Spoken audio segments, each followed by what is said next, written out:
Halo, saya Sylvia. Selamat datang di channel saya.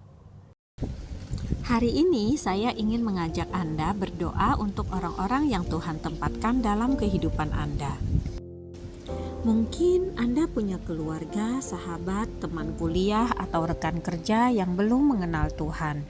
Mereka mungkin ada yang dalam keadaan depresi, patah hati, berduka, terikat dengan rokok, narkoba, minuman keras, atau dosa-dosa lainnya. Dalam video ini, orang-orang ini selanjutnya kita sebut oikos. Oikos berasal dari bahasa Yunani yang artinya orang serumah atau orang yang tinggal dalam satu atap. Namun dalam konteks ini, oikos juga bisa berarti orang-orang yang Tuhan tempatkan secara khusus dalam kehidupan kita. Saya mencoba berdoa dengan menggunakan 5 jari supaya lebih mudah mengingat apa yang perlu saya doakan.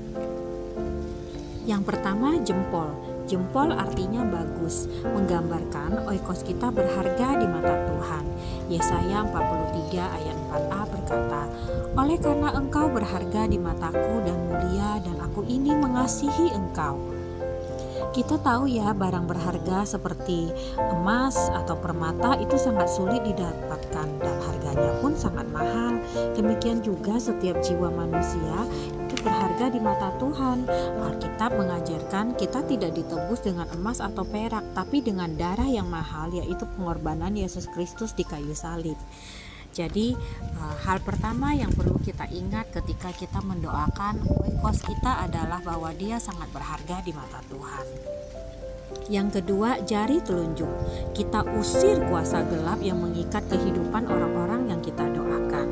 2 Korintus 10 ayat 5. Kami mematahkan setiap siasat orang dan merubuhkan setiap kubu yang dibangun oleh keangkuhan manusia untuk menentang pengenalan akan Allah. Kami menawan segala pikiran dan menaklukkannya kepada Kristus. Ketika orang yang kita kasihi terbelenggu oleh dosa, kita perlu berdoa untuk membebaskannya agar jiwanya dapat kembali kepada Tuhan. Ini yang kita namakan peperangan rohani. Yang ketiga adalah jari tengah. Jari tengah adalah jari yang paling tinggi.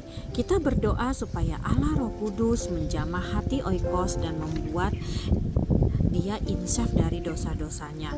Yohanes 16 ayat 8. Dan kalau dia datang, ia akan menginsafkan dunia akan dosa, kebenaran, dan penghakiman.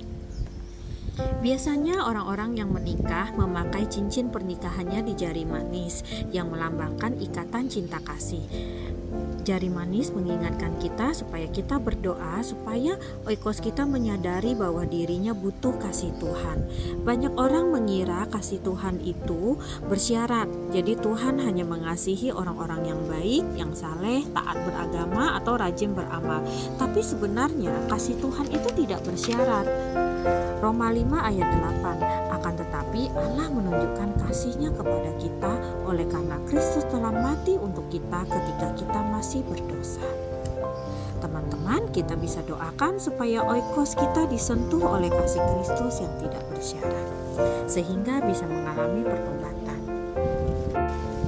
Terakhir, jari kelingking. Kelingking adalah jari yang paling kecil. Tuhan, pakailah aku yang kecil ini. Ini adalah doa dengan kerendahan hati bahwa tanpa Tuhan kita ini lemah dan terbatas. Tetapi dengan segala kelemahan dan keterbatasan kita bersedia untuk melayani Tuhan. Yesaya 6 ayat 8. Lalu aku mendengar suara Tuhan berkata, "Siapakah yang akan kuutus dan siapakah yang mau pergi untuk aku?"